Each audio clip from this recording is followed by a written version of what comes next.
Da Vinci code by Dan Brown. அத்தியாயம் 72. வானத்தில் 50,000 அடிகளில் பறந்து கொண்டிருந்த ராபர்ட் லிங்டனின் சிந்தனையெல்லாம் அந்த பெட்டியின் மூடியின் மூலம் விளக்கப்பட்டிருந்த சோனியரின் கண்ணாடி பிம்ப கவிதையிலேயே பதிந்திருந்தபடியால் பௌதிக உலகம் மறைந்து கொண்டே வருவதை உணர்ந்தார். சில காகிதங்களை விரைவாக பெற்ற சோஃபியா அதை முழுவதுமாக பிரதியெடுக்க தொடங்கினாள்.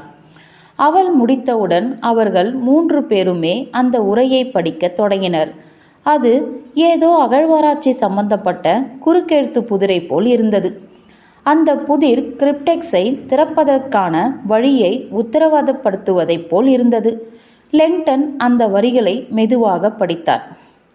பிரதான நாண வார்த்தை இந்த சூழலை விடுவிக்கும். சிதறிய குடும்பத்தை முழுமையாக நமக்கு உதவும். சிலுவை வீரர்கள் போற்றிய அந்த கல்லறையே அதற்கான வழிகாட்டி. ஹட்பாஷ் முறை உங்களுக்கு அந்த உண்மையை தெரிவிக்கும். அந்த கவிதை வரி எந்த பிரதான பாஸ்வேர்டை வெளிப்படுத்த முயற்சிக்கிறது என்பதை லிங்டன் சிந்திக்கும் முன்னரே ஒரு மிக அடிப்படையான விஷயம் அவருள் எதிரொலித்தது. அந்த கவிதையின் அளவு இயம்பிக் பென்டாமீட்டர் அளவுகளில் இருந்தது. அந்த கவிதை கடந்த வருடத்தில் வாடிகன் இரகசிய ஆவணங்களை ஆராய்ந்தது உட்பட்ட லிங்டன் பல வருடங்களாகவே ஐரோப்பா முழுவதிலும் உள்ள இரகசிய சமூகங்களை ஆராய்ந்ததில் அவருக்கு இந்த கவிதையின் அளவு தெரிய வந்தது. பல நூற்றாண்டுகளாக இயாம்பிக் பென்டாமீட்டர் அளவு என்பது உலகம் முழுவதுமே வெளிப்படையாக பேசப்பட்டு வந்த கவிதைக்கான ஓர் அளவு முறை. அதனை பிரதான கிரேக்க எழுத்தாளர் ஆர்கிலோகாஸ் முதல் ஷேக்ஸ்பியர், மில்டன், சாசர் மற்றும் வால்டேர் உள்ளிட்ட பலரும் பேசி வந்திருக்கிறார்கள். அப்படிப்பட்ட முறையை துணிச்சலானவர்கள் மட்டுமே பயன்படுத்துவார்கள் என்றும் அவற்றில் மறைமுகமான அரசியல் குறிப்புகள் இருக்கும் என்றும் நம்பப்பட்டு வந்திருக்கிறது. இயாம்பிக் பென்டாமீட்டர் வகையின் வேர் பேகன் சமூகத்துடன் நெருங்கிய உறவுள்ள ஒன்று. இயாம்ஸ் என்பவை 2 எதிரான சொல் அழுத்தங்களை கொண்டவை. அழுத்தமாகவும் இருக்கும், அழுத்தமின்றியும் இருக்கும். பெண்ணும் ஆணும் சமமான ஜோடி 5 அடுக்குகளில் அமைந்திருப்பது பென்டாமீட்டர். 5 என்பது வீனஸ் தாரகைக்கும் புனித பெண்மைக்கும் உரியது. இது பென்டாமீட்டர் என்று சட்டென்று கூறிய டீப்பிங் லிங்டன் பக்கம் திரும்பினார். கவிதை வரிகள் ஆங்கிலத்தில் இருக்கின்றன, சுத்தமான மொழியில். லிங்டன் ஆமோதித்தார். தேவாலயத்துடன் பிரச்சனையில் உள்ள சிலுவை மடத்தை போன்ற மற்ற பல ஐரோப்பிய இரகசிய சமூகங்களும் ஆங்கிலத்தையே ஐரோப்பியவன் சுத்தமான மொழியாக கருதியிருக்கின்றன. வாடிகனின் லத்தீன் மொழியில் வேரிலிருந்து வந்த பிரெஞ்சு, ஸ்பானிஷ் மற்றும் இத்தாலிய மொழிகளைப் போல் அல்லாமல் ஆங்கிலமானது ரோமின் பிரச்சார அமைப்பிலிருந்து மொழி ரீதியாக இயக்கப்பட்டிருந்தது. அதனாலேயே சகோதர தோழமையினர் அதனை கற்றுக்கொண்டு இரகசியமாக பயன்படுத்த தொடங்கியிருந்தனர். இந்த கவிதை டீப்பிங் பேச ஆரம்பித்தார். புனித கோப்பையை மட்டும் குறிப்பிடவில்லை, சிலுவை வீரர்களையும் மேரி மேக்தலின் சிதறிப்போன குடும்பத்தையும் பற்றி பேசுகிறது. அதற்கு மேலும் நமக்கு என்ன தெரிய வேண்டும்? பாஸ்வேர்ட் என்ற சோஃபியா மீண்டும் அந்த கவிதையை பார்த்தாள். நாணம் என்பதற்கான பிரதான வார்த்தை ஏதோ தேவைப்படுவதை போல் இல்லையா? அது மாயாஜால வார்த்தையா என்ற டீப்பிங் தன் கண்களை படபடக்க செய்தார். 5 எழுத்துக்களை கொண்ட வார்த்தை என்று நினைத்தபடியே லிங்டன் நாணத்தை குறிக்கும் பிரதான வார்த்தைகள் பலவற்றையும் யோசிக்க தொடங்கினார். புரிபடாத மந்திரங்கள், வானியல் தீர்க்க தரிசனங்கள், இரகசிய சமூக முன்கூறல்கள், வைக்கா மந்திரங்கள், எகிப்திய மந்திர உச்சாடனங்கள், பேகன் மந்திரங்கள் என அவை முடிவில்லாமல் சென்று கொண்டே இருந்தன.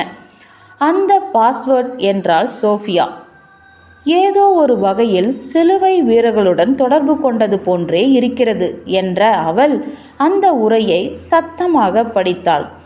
சிலுவை வீரர்கள் போற்றிய கல்லறையே சாவி என்று அழைத்த லெங்டன், சிலுவை வீரர்கள் விஷயத்தில் நீங்கள் நிபுணர்தானே, ஏதாவது தோன்றுகிறதா? டீப்பிங் சில கணங்கள் அமைதியாக இருந்தார். சரி, கல்லறை என்பது கல்லறைதான். அது சிலுவை வீரர்கள் போற்றிய மேக்தலின் கல்லறையாகவும் இருக்கலாம். ஆனால் அவளுடைய கல்லறை எங்கிருக்கிறது என்று தெரியாத போது அது நமக்கு எந்த வகையில் உதவப் போகிறது? கடைசி வரி என்றாள் சோஃபியா. அது அட்பாஷ் அந்த உண்மையை வெளிக்கொணரும். நான் இந்த வார்த்தையை கேள்விப்பட்டிருக்கிறேன். அட்பாஷ் எனக்கு ஆச்சரியமெல்லாம் ஒன்றுமில்லை என்று பதிலளித்தார் லெங்டன். மறைக்கூறிட்டியில் 101 அதை பற்றி நீ கேள்விப்பட்டிருக்கலாம்.